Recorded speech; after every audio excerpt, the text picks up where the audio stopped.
영화 속에선 영웅, 하지만 영화 바깥에선 범죄자? 어마어마한 반전이 있는 배우는 과연 누구일까요? 영화가 시작되는 순간 세상의 모든 개봉작 리뷰. 오늘 영화는 이거, 플래시입니다.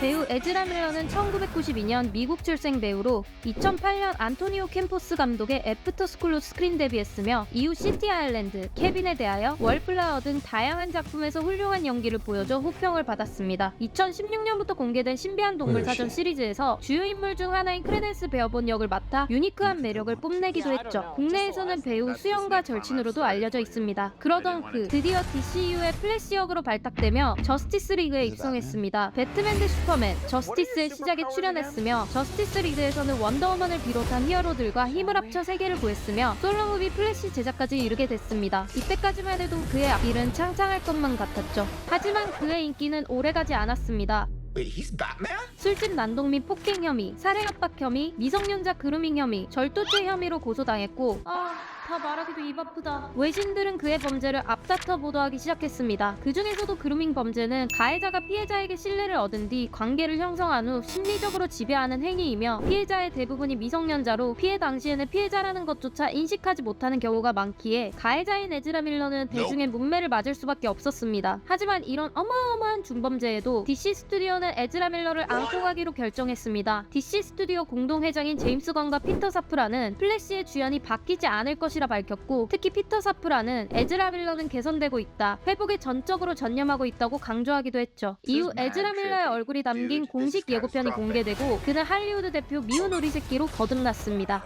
여기서 주목할 점은 그래서 영화는 어떤데? 입니다. 먼저 해외 반응부터 살펴보겠습니다. 주요 외신들이 쓴 평론은 극단적으로 갈렸습니다. 영화 자체에 상당히 후한 평점을 준 매체가 있는 반면 에즈라 밀러 논란을 가릴 만큼 임팩트가 있지 않았다고 대놓고 헤드라인에 쓰는 매체들도 상당히 많았죠. 한 예시로 영화 매체 스크린렌트의 리뷰를 살펴보면 아무리 DC 카메오가 많아도 에즈라 밀러의 스크린 바깥 행동을 잊게 할 순 없다 라고 말하기도 했죠. 이 말이 맞습니다. 플래시에는 정말 다양한 DC 카메오들이 등장합니다. 배트맨, 원더우먼을 비롯해 DCU를 구성하는 인물들이 등장해 그야말로 초호화 캐스팅 라인업을 자랑하죠.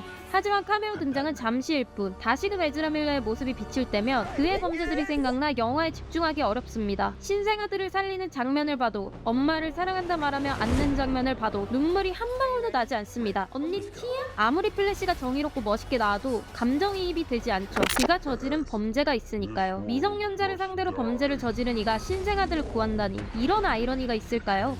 애초에 감정이입이 되는 것이 불가능하죠. 게다가 스토리 자체에서 어딘가 기시감이 듭니다. 멀티버스와 시간여행, 대자비 아닌가요? 이 개념을 소재로 MCU에서는 이미 오래전부터 다양한 작품을 선보였죠. 멀티버스로 인해 뒤틀린 세계, 다시금 혼돈을 잠재우는 히어로, 소재조차 참신하지 않습니다. 그러니 오늘 작품 이야기는 길게 안 하겠습니다. 애초에 영화조차 그렇게 재밌지도 않으니까요. 우리는 한 가지에 집중해야 합니다. 플래시로 얻을 수 있는 교훈은 무엇인가? 이때까지 우리는 줄곧 DC 영화니까 봐야 한다라는 말을 많이 해왔습니다.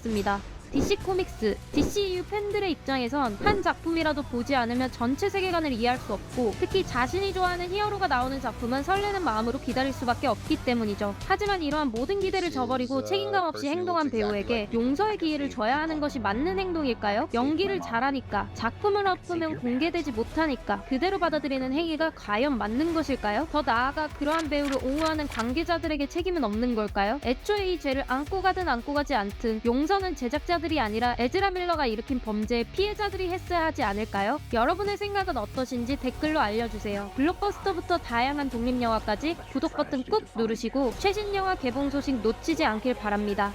No matter what we do, we're not going to be able to fix this.